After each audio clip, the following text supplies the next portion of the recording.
नमस्कार आप सभी को। यदि आप उत्तर प्रदेश अधीनस्थ सेवा चयन आयोग अर्थात यूपी ट्रिपल एससी की परीक्षाओं की तैयारी कर रहे हैं तो केडी क्लासेस एप्लीकेशन पर निम्न कोर्स उपलब्ध हैं, जैसे सभी परीक्षाओं के लिए कॉमन 35 अंक जो कि उत्तर प्रदेश सामान्य अध्ययन और कंप्यूटर से संबंधित होंगे। इस विषय को सर के मार्गदर्शन में विस्तार पूर्वक समझाया गया है।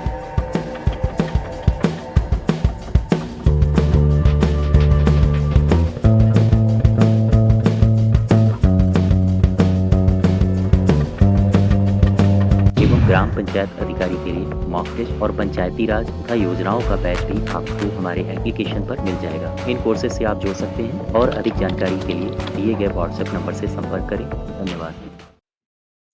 नमस्कार आप सभी को, स्वागत है आपका हमारे इस प्लेटफॉर्म पर। आज हम लोग उत्तर प्रदेश की करंट अफेयर्स करेंगे और ये जो करंट अफेयर्स है, ये फरवरी 2025 की है, ठीक है? फरवरी 2025 में उत्तर प्रदेश में कौन-कौन सी घटनाएँ घटी हैं, जैसे एक्सप्रेसवे सिटी ऑफ इंडिया, इसे किसको कहा गया है? और इसके अलावा पहला पब्लिक ट्रांसपोर्ट रोपवे ये वाराणसी वाला, इसकी भी ये भी चर्चा में रहा है। अंतर्राष्ट्रीय पक्षी महोत्सव हुआ है प्रयागराज में, इसके बारे में भी जानेंगे। उत्तर प्रदेश गौरव रत्न सम्मान भी दिए गए हैं अभी हाल-फिलहाल में और साथ ही साथ उत्तर प्रदेश का पहला फुटवियर पार्क, ये भी बनाया गया है और इन्हीं के बारे में चर्चा करेंगे उत्तर प्रदेश संबंधी कुछ महत्वपूर्ण तथ्य, जो कि समसामयिकी घटनाओं से संबंधित होंगे और ये फरवरी 2025 के हैं। इसकी पीडीएफ के लिए आपको हमारे एप्लीकेशन में जाना होगा। एप्लीकेशन में जाके आप इसकी पीडीएफ को वहाँ से डाउनलोड कर सकते हो, ठीक है? इसके अलावा जो लोग हमारे किसी भी बैच में एनरोल्ड हैं, वो इसकी पीडीएफ को नेक्स्ट 24 आवर्स में प्राप्त कर लेंगे। तो उन्हें लेने की आवश्यकता नहीं है, आप वेट करें और आपको दे दी जाएगी। क्वेश्चन नंबर पहले से शुरुआत करते हैं। सवाल नंबर पहला कह रहा है कि हाल ही में उत्तर प्रदेश सरकार ने कितने जिलों में टेक्सटाइल पार्क बनाने की घोषणा की है? कितने जिले ऐसे हैं जहाँ पर टेक्सटाइल पार्क बनाने की उत्तर प्रदेश सरकार के द्वारा घोषणा की गई है? आंसर होगा 10।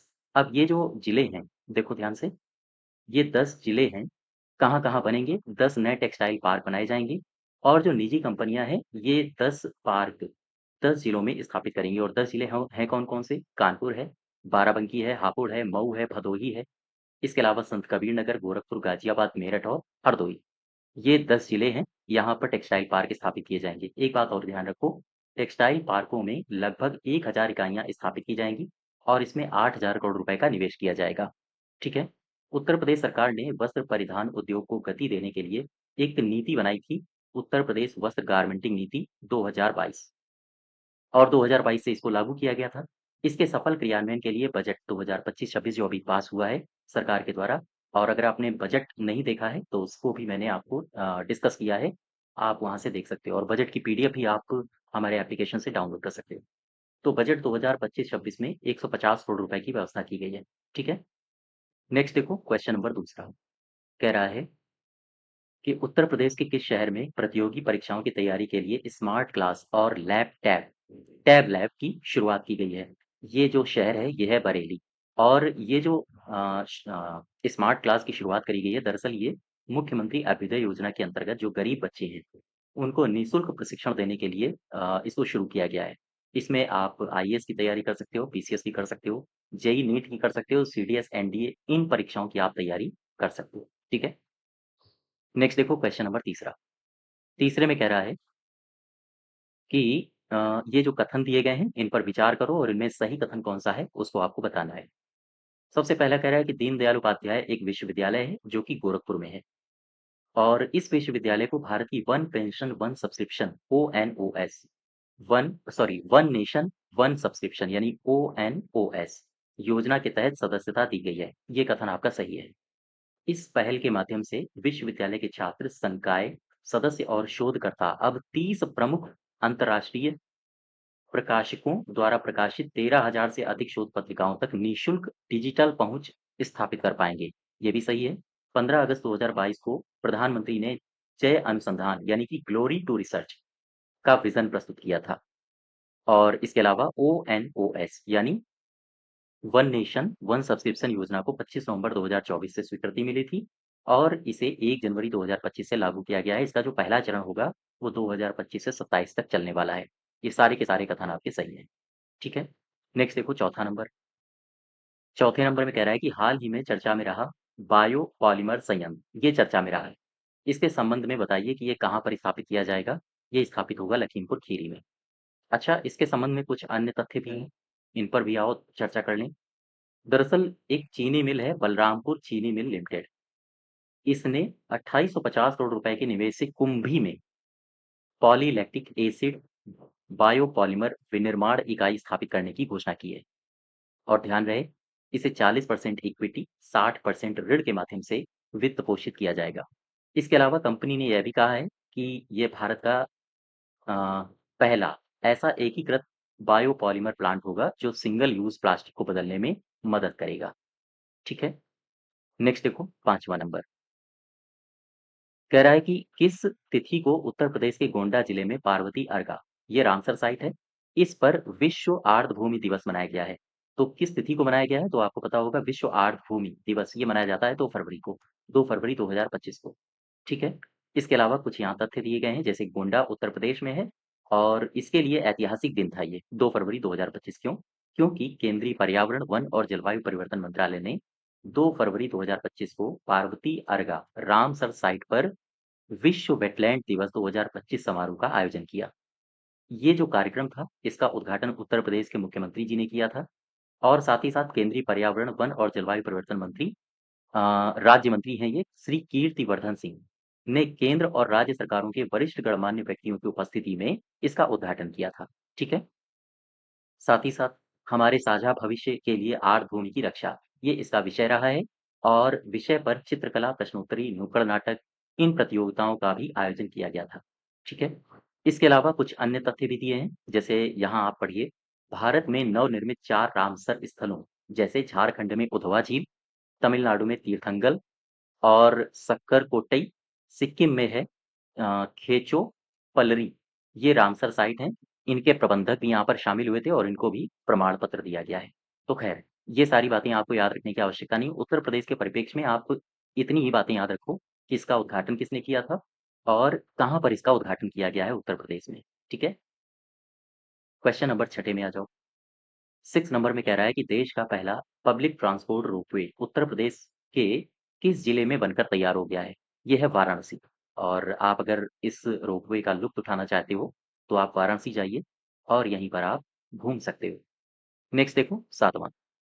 क्वेश्चन नंबर 7वें में कह रहा है कि उत्तर प्रदेश के किस शहर को नौ एक्सप्रेसवे गुजरने के कारण एक्सप्रेसवे सिटी ऑफ इंडिया कहा जाएगा? ये होगा अपना लखनऊ, यानी कि हमारी राजधानी। अच्छा, यहाँ पर कुछ तथ्य दिए गए हैं कि कौन-कौन से एक्सप्रेसवे गुजर रहे हैं। लखनऊ देश का ऐसा पहला शहर बनेगा जो सीधे 9 एक्सप्रेसवे से जुड़ रहा है। इसके अलावा एक अन्य एक्सप्रेसवे से इनडायरेक्ट कनेक्टिविटी भी इसको स्थापित की जाएगी।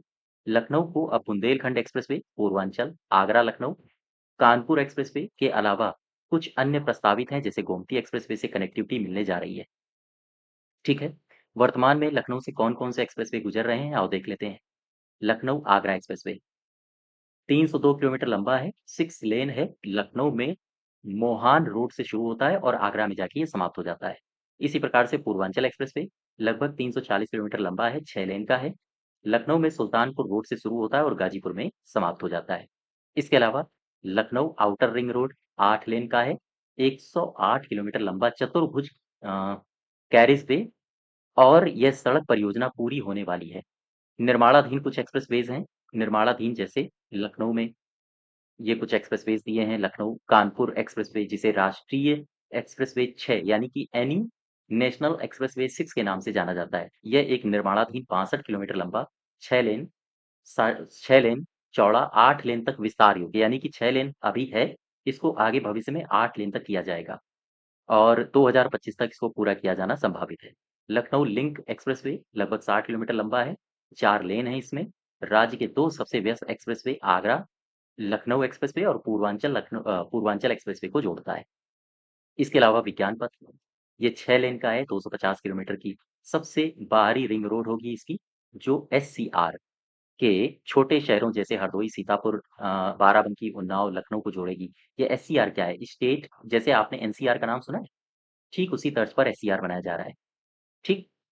यानी एनसीआर है नेशनल कैपिटल रीजन या फिर आप इसे एनसीटी भी कह सकते हो, एनसीटी। तो इसको ये बोलेंगे नेशनल कैपिटल टेरिटरी और इसी प्रकार से आप एससीआर कह सकते हो, स्टेट कैपिटल रीजन। तो ये विज्ञान पथ इन शहरों को जोड़ेगा। नेक्स्ट देखो, गोरखपुर शामली एक्सप्रेसवे की बात कर लें।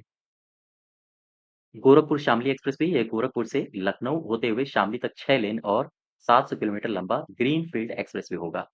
इसके अलावा गोमती एक्सप्रेसवे लगभग 300 किलोमीटर लंबा 6 लेन का होगा, लखनऊ से हल्द्वानी को जोड़ेगा। गंगा एक्सप्रेसवे मेरठ से प्रयागराज तक करीब 500 किलोमीटर लंबा होगा। एक्सप्रेसवे सीधे लखनऊ से नहीं जुड़ेगा, लेकिन हाँ, कुछ इसमें लिंक रोड बनाई जाएंगी, जैसे उन्नाव में गंगा एक्सप्रेसवे आगरा एक्सप्रेसवे से लिंक करेगा। ठीक है? तो ये कुछ एक्सप्रेसवेज़ हैं, जो कि आपको ध्यान रखने हैं, हाल ही में चर्चा में रहे हैं, आपसे पूछे जा सकते हैं। क्वेश्चन नंबर 8वें में आ जाओ। उत्तर प्रदेश के किस स्थान पर एआईसीटी बनाने के लिए 5 करोड़ रुपए आवंटित किए गए हैं? ये कहाँ बनेगा? ये बनेगा लखनऊ में। लखनऊ अब भारत का पहला, ध्यान दीजिएगा, भारत का पहला एआईसीटी बनेगा। आपसे पूछा जाए तो आप बताओगे यही आंसर, लखनऊ। प्रदेश सरकार ने इसके लिए 5 करोड़ रुपए प्रस्तावित किए हैं। वित्त मंत्री जी के खजाने से मिले 5 करोड़ रुपए ने राजधानी का मतलब लखनऊ में एआईसीटी की आधारशिला रखने का काम किया है। और ऐसी आशा है कि अभी 5 करोड़ रुपए आवंटित हुए हैं, भविष्य में इसका आकार और बड़ा होगा। इससे वैश्विक स्तर पर लखनऊ को एआई प्रोफेशनल तैयार करने वाले शहर के रूप में एक नई पहचान मिलेगी। तो ध्यान रखिएगा, लखनऊ बनने जा रहा है। ठीक है? नेक्स्ट देखो 9वां नंबर, कह रहा है कि उत्तर प्रदेश में एक ही परिसर में प्री प्राइमरी से कक्षा 12 तक की शिक्षा के लिए मुख्यमंत्री मॉडल कंपोजिट विद्यालय का निर्माण कराया जाएगा। प्रदेश में प्रस्तावित 39 में से कितने जिलों में विद्यालय स्वीकृत किए गए हैं? 31 हैं, 32 है, 33 है या फिर 34 है? आंसर होगा 32। अब इसमें 2-3 फैक्ट्स हैं जो आपको याद रखने हैं, जैसे सीएम कंपोजिट विद्यालय, इसकी हम चर्चा कर रहे हैं। उत्तर प्रदेश के 32 जिलों में सीएम कंपोजिट विद्यालय के प्रस्ताव पर मुहर लगाई जा चुकी है। और कौन किस कक्षा से किस कक्षा तक ये संचालित होगा? कक्षा 1 से लेकर 12 तक। इसी प्रकार के फैक्ट्स आपसे कथन बना के पूछे जा सकते हैं। ध्यान रखिएगा, 32 जिलों में स्वीकृत किया गया है, लेकिन प्रस्तावित कितने जिलों में था? 39 में। अभी 7 जिले ऐसे हैं जहाँ पर स्वीकृति नहीं मिली है और इनके लिए लगभग 1000 करोड़ रुपए का निवेश किया जाएगा। हर विद्यालय का निर्माण कितने करोड़ से होगा? हर विद्यालय का जो निर्माण लागत आएगी, लगभग 25 करोड़ रुपए आएगी। यहाँ डिजिटल एजुकेशन प्लेटफ़ॉर्म विकसित किया जाएगा। डिजिटल लर्निंग के सभी आवश्यक संसाधन यहाँ पर उपलब्ध कराए जाएँगे। बेसिक शिक्षा विभाग के अनुसार जिन विद्यालयों में ये विद्यालय स्वीकृत हुए हैं, उनमें कौन-कौन से हैं? ये 32 हैं, 32 जिलों में। उनमें से सीतापुर है, रायबरेली है, अमेठी है, सुल्तानपुर है, बाराबंकी है, बिजनौर है, महाराजगंज में भी स्थापित होगा, कानपुर देहात, अम्बेडकर नगर, बुलंदशहर, लखीमपुर खीरी, बलिया, ललितपुर, हमीरपुर, फिरोजाबाद, मैनपुरी, औरैया, फर्रुखाबाद, हरदोई, अमरोहा, जालौन, चित्रकूट, शाहजहांपुर, कौशाम्बी के अलावा मऊ भी है, गौतम बुद्ध नगर, गाजियाबाद, ठीक है? मुजफ्फरनगर, चंदौली, गाजीपुर, कासगंज और संभल, ये शामिल हैं। 5 जिलों में पब्लिक प्राइवेट पार्टनरशिप के तहत ओएनजीसी के द्वारा इन विद्यालयों का निर्माण कराया जाएगा। याद रखिएगा ये फैक्ट। कितने जिलों में पीपीपी मॉडल के तहत ओएनजीसी द्वारा इन विद्यालयों का निर्माण कराया जाएगा? 5। इसमें रामपुर, बहराइच, भदोई, हाथरस और बदायूं शामिल हैं। इस लाइन को याद रखना। ये 32 जिले आप याद रखो या ना रखो, लेकिन इस तरह के फैक्ट्स आपको याद रखने हैं। बजट स्वीकृति होते ही जल्द ही सभी विद्यालयों का निर्माण कार्य भी पूरा किया जाएगा। ठीक। क्वेश्चन नंबर 10वें में आ जाओ। कह रहा है कि हाल ही में उत्तर प्रदेश के किस शहर में उत्तर प्रदेश वन विभाग की ओर से अंतर्राष्ट्रीय नेचर एवं बर्ड फेस्टिवल का आयोजन किया गया है? ये आंसर होगा आपका प्रयागराज। यहीं पर किया गया है। महाकुंभ चल रहा था, आपको पता है, और वहीं पर इसका आयोजन भी हुआ था। महाकुंभ 2025 में आने वाले पर्यटकों को प्रयागराज में 16 से लेकर 18 फरवरी तक, ठीक, तारीख याद रखो ना रखो, लेकिन शहर याद रखना, आयोजित होने वाले 3 दिवसीय अंतर्राष्ट्रीय पक्षी महोत्सव में 200 से अधिक प्रवासी और स्थानीय पक्षियों की प्रजातियों का समागम देखने का मौका मिलेगा। ये पर्यटकों को मौका मिलेगा। पर्यावरण संरक्षण और जैव विविधता को बढ़ावा देने के उद्देश्य से आयोजित यह आयोजन प्रकृति प्रेमियों, पक्षी विज्ञानियों, श्रद्धालुओं को दुर्लभ पक्षी की जो प्रजातियां हैं, उनको देखने का एक अनूठा अवसर प्रदान किया जाएगा। ये जो प्रयागराज है, जिसे त्रिवेणी संगम तट भी कहा जाता है, तट पर सोमवार को अंतर्राष्ट्रीय नेचर बर्ड फेस्टिवल का आयोजन हुआ है। ठीक है? कहाँ पर हुआ है? त्रिवेणी तट पर। और ये कहाँ है? ये प्रयागराज में है। उत्तर प्रदेश वन विभाग की ओर से आयोजित कार्यक्रम, यानी कि इस की तरफ से इसका आयोजन किया गया है? तो आप बताओगे वन विभाग की ओर से। देश के कोने-कोने से आए पक्षी प्रेमी शामिल हुए हैं इसमें और सम्मेलन के दौरान इंडियन स्कीमर पक्षी के संरक्षण और संवर्धन पर विशेष चर्चा हुई है। कौन से पक्षी पर विशेष जोर दिया गया है? तो आप बताओगे इंडियन स्कीमर बर्ड। ठीक। नेक्स्ट देखो, क्वेश्चन नंबर 11 कह रहा है कि उत्तर प्रदेश के किस जनपद में फूड प्रोसेसिंग यूनिट स्थापित की जाएगी? इसके लिए नीदरलैंड देश की एक कंपनी का एक दल आया है और उस दल ने निरीक्षण भी किया है। ये गया था आगरा और आगरा में इसने निरीक्षण किया है और कहा है कि हम यहाँ पर एक यूनिट स्थापित करेंगे, फूड प्रोसेसिंग यूनिट। नीदरलैंड समेत 4 देशों में फूड प्रोसेसिंग इकाइयाँ संचालित कर रही है एक कंपनी। कंपनी का नाम है एविको पोटैटो। तो यही कंपनी है। इसी कंपनी के प्रतिनिधि आगरा में आए, आलू उत्पादन यहाँ का देखा और कहा कि भैया हम यहाँ पर फूड प्रोसेसिंग इकाई लगाना चाहते हैं और सरकार इस समय बिज़नेस पर और टूरिज़्म पर तो ध्यान दे ही रही है। तो इन्होंने लोकेशन वगैरह देखी है। आगे लगती है, नहीं लगती है, इसके बारे में करंट अपडेट जैसे ही होता है मैं बताता हूँ आपको। क्वेश्चन नंबर 12 उत्तर प्रदेश के किस शैक्षणिक संस्थान में मलेशिया यूनिवर्सिटी के प्रसिद्ध वैज्ञानिक डॉक्टर शिवदासन चेलीपायन ने जल प्रबंधन में आर्टिफिशियल इंटेलिजेंस और बिग डेटा एनालिटिक्स में सभी उपयोगों पर अपनी प्रस्तुति दी है? आंसर होगा बनारस हिंदू यूनिवर्सिटी। ठीक। नेक्स्ट देखो, क्वेश्चन नंबर 13 में कह रहा है कि 10 फरवरी 2025 को सूचना और प्रसारण मंत्रालय से मिली एक जानकारी के अनुसार प्रयागराज महाकुंभ 2025 की भव्यता को देखने के लिए किस देश के प्रसिद्ध ट्रैवल राइटर्स इनका दल ये प्रयागराज पहुंचा है? ये ब्रिटेन से थे। दरअसल प्रयागराज महाकुंभ 2025 की भव्यता ही और दिव्यता इतनी शानदार थी कि देश विदेश से कई सारे तीर्थयात्री यहाँ पर आ रहे थे और इसी को ध्यान में रखते हुए ब्रिटेन के प्रसिद्ध यात्रा लेखकों का एक जत्था भी यहाँ पर आया है। 26 फरवरी को प्रयागराज के महाकुंभ का दौरा करेगा ये। हालाँकि अब ये डेट निकल चुकी है, तो अब इसने किया है। इस यात्रा के दौरान समूह न केवल कुंभ मेला बल्कि अन्य धार्मिक ऐतिहासिक स्थल भी जाएगा। और ये कहाँ-कहाँ जाएँगे? इस यात्रा के दौरान प्रयागराज किला भी जाएँगे, आनंद भवन, अक्षय वट, अल्फ्रेड पार्क, संगम क्षेत्र जैसी जगहों का पता लगाएँगे और इसके अलावा वे उत्तर प्रदेश के अन्य प्रमुख स्थलों जैसे अयोध्या, वाराणसी, लखनऊ का भी बारीकी से दौरा करेंगे। और ट्रैवल राइटर्स हैं, यानी लेखक हैं ये, तो फिर ये अपनी पुस्तकें भी प्रकाशित करेंगी और फिर उन पुस्तकों में प्रयागराज में जो ये महाकुंभ हुआ है, दिव्य महाकुंभ, इसके बारे में लिखेंगे भी, तो ये ऐतिहासिक तथ्य बन जाएगा। क्वेश्चन नंबर 14 देखो, हाल ही में उत्तर प्रदेश में किस स्थान पर प्रदेश का पहला फुटवियर पार्क यूपीसीडा के द्वारा 130 एकड़ में 100 इकाइयाँ इसकी स्थापित करी जाएँगी? ये है रमईपुर। उत्तर प्रदेश राज्य औद्योगिक विकास प्राधिकरण यूपीसीडा रमईपुर में प्रदेश के पहले फुटवियर पार्क की स्थापना करेगा, यानी कि यूपीसीडा करेगा। ठीक है? कितने एकड़ में ये बसेगा? लगभग 130 एकड़ में इसको स्थापित किया जाएगा और यहाँ लेदर के जूता, चप्पल, उनसे जुड़े जो सह उत्पाद हैं, जैसे पर्स वगैरह हो गई, इनका सबका यहाँ पर प्रोडक्शन होगा। नेक्स्ट देखो 15 नंबर, उत्तर प्रदेश के किस विश्वविद्यालय को भारत का पहला विश्वविद्यालय बनने का गौरव प्राप्त हुआ है? जहाँ 6.5 मेगावाट सौर ऊर्जा संयंत्र से प्रतिदिन 30,000 मेगावाट बिजली उत्पादन किया जा रहा है। आंसर होगा अलीगढ़। ध्यान दीजिएगा कौन सा ऐसा विश्वविद्यालय है जहाँ 30,000 मेगावाट बिजली का उत्पादन किया जा रहा है? अलीगढ़ मुस्लिम यूनिवर्सिटी।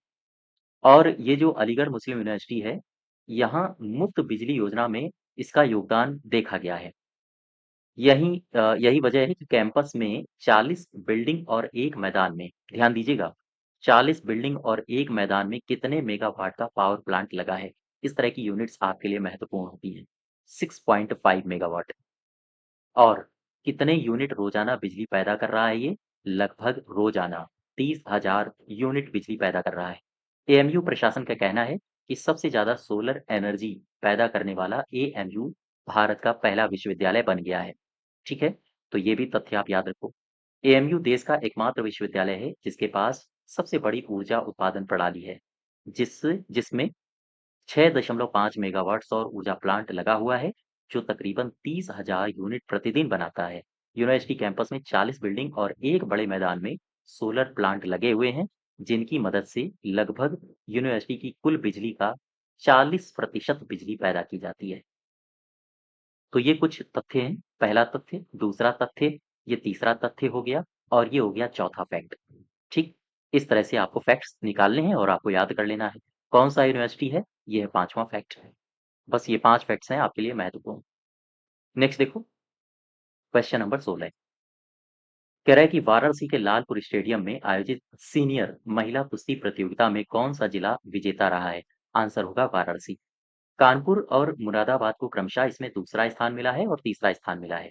वाराणसी की टीम ने ये जो महिला कुश्ती प्रतियोगिता हुई है, इसमें 230 अंक हासिल किए हैं और वाराणसी की जो पहलवान हैं, उन्होंने टोटल 6 गोल्ड मेडल जीते हैं और 4 सिल्वर समेत कुल 10 मेडल जीते हैं और पहला स्थान प्राप्त किया है। क्वेश्चन नंबर 17 में आ जाओ। 17 में क्या कह रहा है? हाल ही में उत्तर प्रदेश की स्थापना दिवस मनाया गया है और इस अवसर पर अवध शिल्प ग्राम में प्रदेश की कितनी विभूतियों को उत्तर प्रदेश गौरव रत्न सम्मान से सम्मानित किया गया है? आंसर होगा 6। अब यहाँ पर आओ जरा, इसका आयोजन हुआ कहाँ पे? तो अवध शिल्प ग्राम में हुआ इसका आयोजन और इसमें समारोह का मुख्य अतिथि कौन था? किसने पुरस्कार वितरण किया है? तो उपराष्ट्रपति जगदीप धनखड़ ने। कितनी विभूतियों को सम्मानित किया गया है? उत्तर प्रदेश की 6 विभूतियों को। ठीक है? सभी को कितना-कितना रुपया की राशि दी गई है? तो आप बताओगे प्रशस्ति पत्र मिला है और 11-11 लाख रुपए की धनराशि भी दी गई है। पुरस्कार पाने वाली विभूतियाँ कौन-कौन सी हैं? वाराणसी की निवासी हैं, संगीतकार हैं, भौतिक वैज्ञानिक हैं, इनका नाम है कृष्णकांत शुक्ला। वृंदावन निवासी इंजीनियर हैं, हिमांशु गुप्ता। बुलंदशहर के कृषि उद्यमी हैं, कर्नल सुभाष देशवाल। बहराइच के निवासी हैं और केला उद्यमी हैं जयसिंह और साथ ही साथ लखनऊ के उद्यमी हैं मनीष वर्मा। बुलंदशहर के कृष्ण यादव, इनको सम्मानित किया गया है। ये हैं जिन्हें 11-11 लाख की राशि और उपराष्ट्रपति से सम्मान भी मिला है। नेक्स्ट देखो क्वेश्चन नंबर 18। 18 में क्या कह रहा है? उत्तर प्रदेश के किस स्थान पर दुबई की तर्ज पर फिश टनल को बनाया जाएगा? ये अलीगढ़ है। यहीं पर फिश टनल बन रही है। उत्तर प्रदेश सरकार ने किस व्यवसाय में लिप्त व्यक्तियों के बच्चों की इंटरमीडिएट से स्नातकोत्तर की पढ़ाई की फीस देने की घोषणा की है? कौन-सा है? कौन-सा बिज़नेस है? किस व्यवसाय में लिप्त ये लोग हैं? ये है मत्स्य पालन। दरअसल दशमोत्तर शुल्क प्रतिपूर्ति योजना के तहत ये सब काम किया जा रहा है। मत्स्य पालकों के बच्चों को इंटरमीडिएट से स्नातकोत्तर की पढ़ाई की फीस राज्य सरकार देगी, ऐसा राज्य सरकार ने घोषणा किया है। योजना का लाभ किसे-किसे मिलेगा? कौन-सी जातियों को मिलेगा? कौन-से समुदायों को मिलेगा? तो निषाद है, रैकतार है, माझी, बिंद समुदाय, धीगर, कश्यप, मत्स्य, आखेटक, केवट, तुरेहा, तुराहा, मल्लाह, गोटिया, कहार, इन समुदायों को ये लाभ मिलेगा। लेकिन शर्त ये है कि 2 लाख रुपए से कम आय वाले मत्स्य पालकों के बच्चों को ही आवेदन करने का मौका दिया जाएगा। ठीक है? नेक्स्ट देखो, उत्तर प्रदेश की किन 2 हस्तियों को पद्म भूषण 2025 से सम्मानित किया गया है? इनमें ये दोनों हैं राम बहादुर राय और साध्वी ऋतंभरा। ऋतंभरा जी के आपने प्रवचन सुने होंगे शायद, अगर आप धार्मिक हैं तो। चलिए अब आगे बढ़ते हैं। अ, मैं आपसे क्या चर्चा कर रहा था? उत्तर प्रदेश में पद्म विभूषण 2025। हाँ, ठीक है देखो। दरअसल उत्तर प्रदेश की 8 ऐसी विभूतियाँ हैं, जिन्हें सर्वोच्च नागरिक सम्मानों से नवाजा गया है। इसमें से उत्तर प्रदेश में 6 ऐसे शख्स हैं, जिन्हें पद्मश्री दिया गया है और 2 ऐसे शख्स हैं, जिन्हें पद्म भूषण दिया गया है। ठीक है?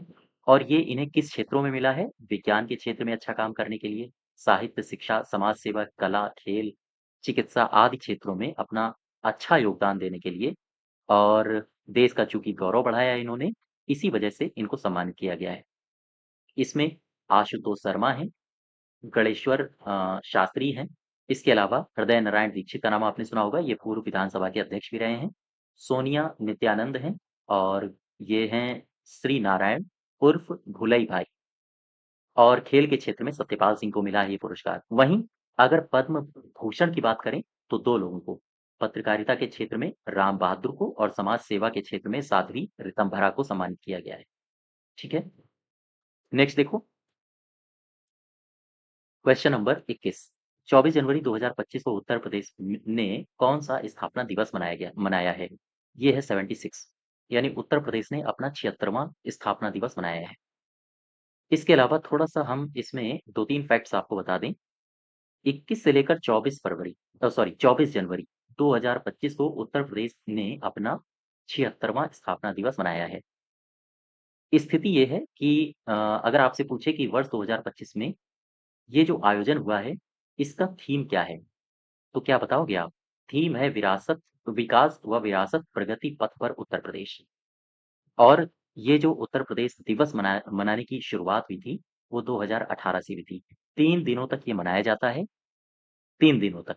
और सबसे पहले जो इसकी शुरुआत करी थी, वो राज्यपाल राम नाईक के हाथों के द्वारा इसकी शुरुआत हुई थी। क्वेश्चन नंबर 22 में आ जाओ, क्या कह रहा है? कौन-सी कंपनी ने लखनऊ में आर्टिफिशियल इंटेलिजेंस हब स्थापित करने के लिए 1000 करोड़ रुपए निवेश की घोषणा की है? कौन है? ये कंपनी है सिफी टेक्नोलॉजी। दरअसल सिफी इन्फिनिट स्पेस लिमिटेड ने घोषणा की है कि लखनऊ में पहला एआई हब डेटा सेंटर व्यवसाय के लिए तैयार किया जाएगा। और ये जो सुविधा है 4 चरणों में इसको बनाया गया है। पहला चरण जून 2025 में चालू हो जाएगा। ठीक है? क्वेश्चन नंबर 23 में आ जाओ। क्या कह रहा है? 23 नंबर। क्वेश्चन नंबर 23 में कह रहा है कि उत्तर प्रदेश के किस एयरपोर्ट को गंगा एक्सप्रेसवे से जोड़ने के लिए नया लिंक एक्सप्रेसवे बनाया जाएगा?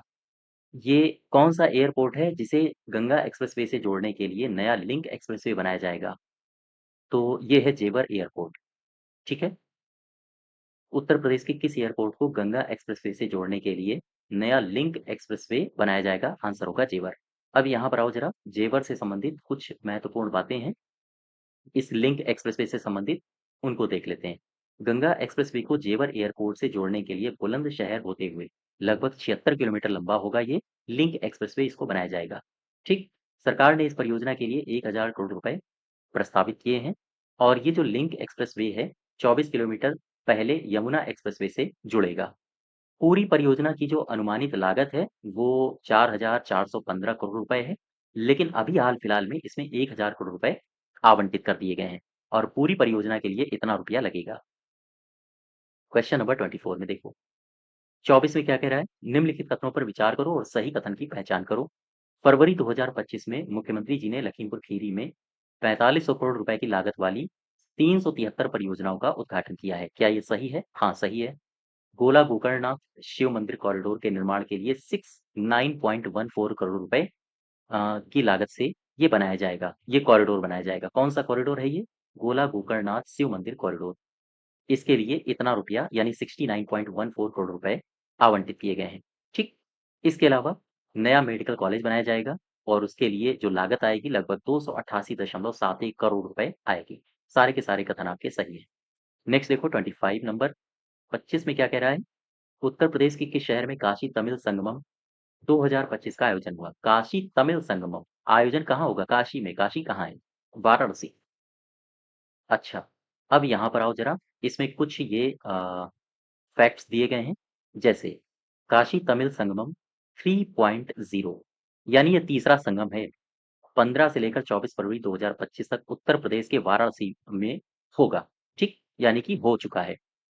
कौन से किसने कराया है? कौन से मंत्रालय इसमें लिप्त रहे हैं? शिक्षा मंत्रालय के द्वारा विभिन्न मंत्रालयों और उत्तर प्रदेश सरकार के बीच सरकार के बीच इसमें सहयोग हुआ और इसी सहयोग से इसको आयोजित किया गया है। दरअसल इसका जो मुख्य उद्देश्य था वो तमिलनाडु और काशी के बीच प्राचीन सभ्यतागत बंधन का जश्न मनाना था। काशी तमिल संगमम का पहला जो संस्करण है वो 16 नवंबर से 16 दिसंबर 2022 तक हुआ था। ये पहला संस्करण है। सबसे पहला जो संगम हुआ था वो 2022 में हुआ था। ठीक? इसके बाद ये जो संगम हुआ था तमिलनाडु से 12 अलग-अलग क्षेत्रों के प्रतिनिधित्व करने वाले 2500 से अधिक लोगों ने 8 दिवसीय दौरे पर वाराणसी, प्रयागराज, अयोध्या की यात्राएँ की थीं।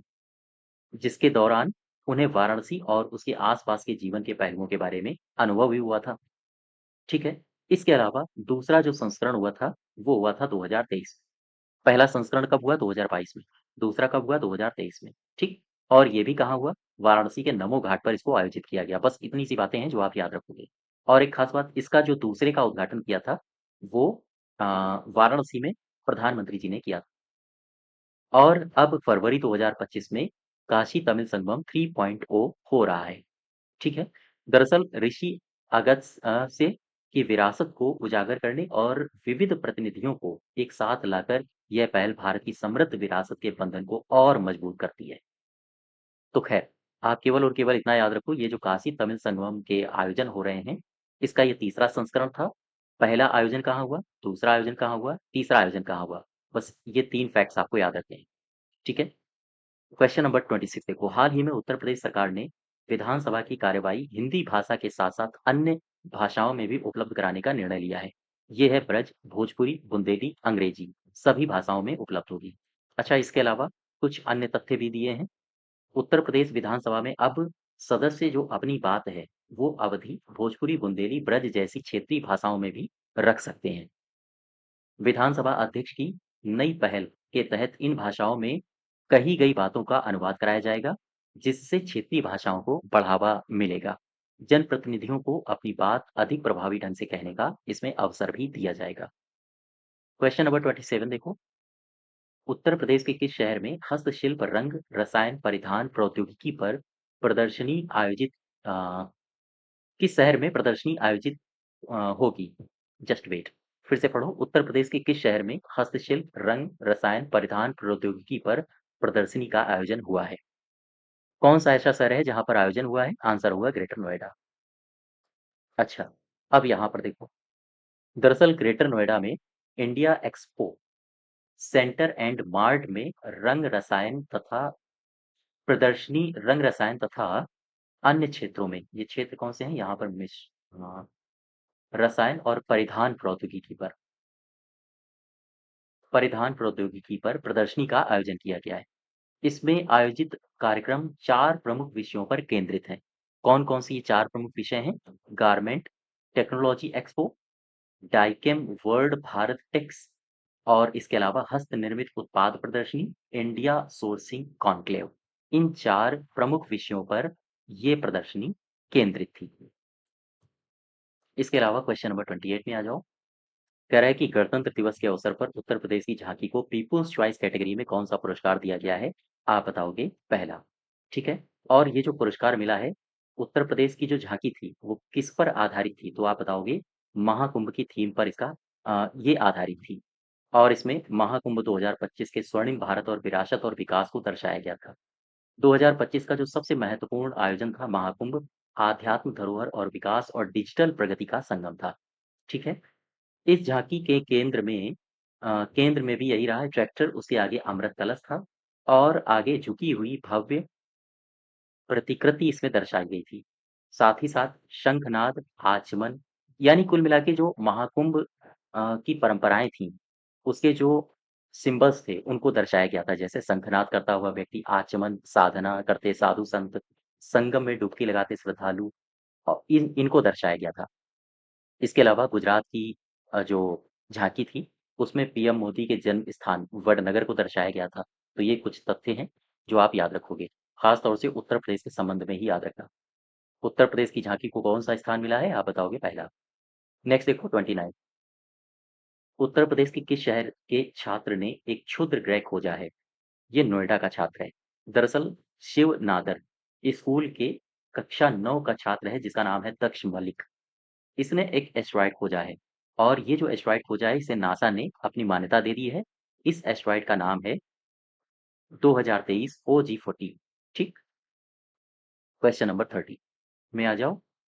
कह रहा है कि भारतीय अंतर्देशीय जलमार्ग प्राधिकरण ने राष्ट्रीय जलमार्ग 1 पर अंतर्देशीय जल परिवहन गतिविधियों को संचालित करने के लिए किस शहर में स्थित अपने उप कार्यालय को, याद रखिएगा, अभी तक ये उप कार्यालय था, अब इसे क्षेत्रीय कार्यालय बना दिया गया है। आंसर होगा वाराणसी। आओ इसके बारे में थोड़े से कुछ तथ्य देख लेते हैं। ये है NW1। NW कौन है? NW है नेशनल वाटरवे, राष्ट्रीय जलमार्ग नंबर 1। गंगा नदी में अंतर्देशीय जल परिवहन गतिविधियों के प्रभावी कार्यान्वयन के लिए केंद्रीय पत्तन पोत परिवहन और जल मार्ग मंत्रालय के तहत भारतीय अंतर्देशीय जलमार्ग प्राधिकरण ने 23 जनवरी 2025 को वाराणसी में मौजूद उप कार्यालय को पूर्ण रूप से क्षेत्रीय कार्यालय का दर्जा दे दिया है, ठीक है? IWAI, IWAI ये क्या है? ये है inland waterway authority of India. कि वर्तमान में कहाँ-कहाँ इसके क्षेत्रीय कार्यालय हैं, तो गुवाहाटी में है, पटना में है, कोच्चि में है, भुवनेश्वर में है, कोलकाता में है, ये 5 क्षेत्रीय कार्यालय हैं। अब चूँकि एक क्षेत्रीय कार्यालय और बन गया है, तो ये जो वाराणसी का है, ये 6वाँ क्षेत्रीय कार्यालय है। ठीक है? यहाँ तक बात समझ पाए? अ, नेक्स्ट देखो, नेक्स्ट कह रहा है कि प्रयागराज में अपने उप कार्यालय के साथ वाराणसी क्षेत्रीय कार्यालय, उत्तर प्रदेश में अन्य राष्ट्रीय राजमार्गों के अलावा मझुआ से Varanasi MMT multi modal terminal और आगे प्रयागराज तक 487 किलोमीटर के खंड के कार्यों की देखरेख करेगा। नेक्स्ट देखो, उत्तर प्रदेश में यूपी एग्रीज योजना का शुभारंभ किस शहर में हुआ है? आप बताओगे। लखनऊ में इसका शुभारंभ किया गया है। ठीक है। दरअसल 4,000 करोड़ रुपए की यूपी एग्रीज परियोजना के लिए 2737 करोड़ रुपए का लोन विश्व बैंक से मिला है। इस तरह के तथ्य आपसे पूछे जा सकते हैं, याद रखिएगा। जबकि राज्य सरकार ने इसमें 1166 करोड़ रुपए का अंशदान किया है। और यूपी एग्रीज का पूरा नाम क्या है? Uttar Pradesh agricultural growth and enterprise ecosystem strengthening. ठीक है। इसमें किसानों और कृषि क्षेत्र के लिए काम किया जाएगा, याद रखिएगा। किसानों और कृषि क्षेत्र के लिए योगी आदित्यनाथ ने इसके उद्घाटन समारोह में कहा था कि देश के सब्जी उत्पादन में 15% और फल उत्पादन में 11% की हिस्सेदारी हमारे उत्तर प्रदेश की है। तो ये तथ्य भी सरकार के द्वारा ही जारी किए गए हैं।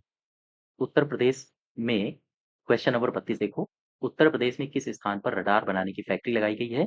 आप बताओगे। बिजमाई ग्राम में। दरअसल आगरा लखनऊ एक्सप्रेसवे के पास है ये बिजमाई गांव, और यहीं पर 400 करोड़ रुपए की लागत से रडार निर्माण कारखाना लगाया गया है। इसके अलावा 33 नंबर देख लो। 33 कह रहा है कि हाल ही में किस प्रदेश ने अंतर्देशीय जलमार्ग प्राधिकरण के गठन को मंजूरी प्रदान कर दी है? आप बताओगे। ये है उत्तर प्रदेश। ठीक है। उत्तर प्रदेश अंतर्देशीय जल मार्ग प्राधिकरण के गठन को मंजूरी इसने प्रदान कर दी है। राज्य सरकार ने राज्य में जल परिवहन और जल पर्यटन को विकसित करने के लिए इस गठन को मंजूरी दी है। साथ ही साथ उत्तर प्रदेश जलमार्ग प्राधिकरण नियमावली 2025 को भी उत्तर प्रदेश सरकार ने प्रख्यापित किया है। देश में 111 राष्ट्रीय जलमार्ग घोषित किए गए हैं। इसमें से उत्तर प्रदेश में गंगा यमुना सहित कुल 11 राष्ट्रीय जलमार्ग मौजूद हैं। नेक्स्ट देखो, क्वेश्चन नंबर 34 में आ जाओ। 34 नंबर पे क्या कह रहा है? भारतीय कला इतिहास कांग्रेस का 32वां सम्मेलन किस शहर में हुआ? ये हुआ नोएडा में। भारतीय कला इतिहास कांग्रेस का ये 32वां सत्र हुआ है। 8 से 10 फरवरी 2025 को संस्कृति मंत्रालय के तहत भारतीय विरासत संस्थान नोएडा डीम्ड विश्वविद्यालय के द्वारा इसको आयोजित किया गया है। ये जो सम्मेलन है, कला और संस्कृति में भारतीय महाकाव्यों का प्रतिपादन, इस विषय पर इसका आयोजन किया गया है। तो आपसे विषय पूछे तो आप बताओगे। कला और संस्कृति में भारतीय महाकाव्यों का प्रतिपादन। भारतीय कला इतिहास कांग्रेस भारतीय कला विरासत का अध्ययन करने वाली एक अखिल भारतीय संस्था है। और अगर आपसे इसका मुख्यालय पूछे तो आप बताओगे। इसका मुख्यालय गुवाहाटी में है। तो ये फरवरी 2025 की करंट अफेयर्स थी उत्तर प्रदेश के संबंध में। इसकी पीडीएफ के लिए आपको हमारे एप्लीकेशन में जाना होगा, और वहां से आप इसकी पीडीएफ को डाउनलोड कर सकते हो। इसके अलावा बजट उत्तर प्रदेश का 2025-26, इसकी भी पीडीएफ आपको मिल जाएगी। तो आप इन दोनों पीडीएफ को और साथ ही साथ उत्तर प्रदेश में करंट अफेयर्स पिछले महीनों की करंट अफेयर्स की पीडीएफ को भी आप हमारे एप्लीकेशन से डाउनलोड कर सकते हो। ठीक है। तो आज यहीं तक रखते हैं। धन्यवाद।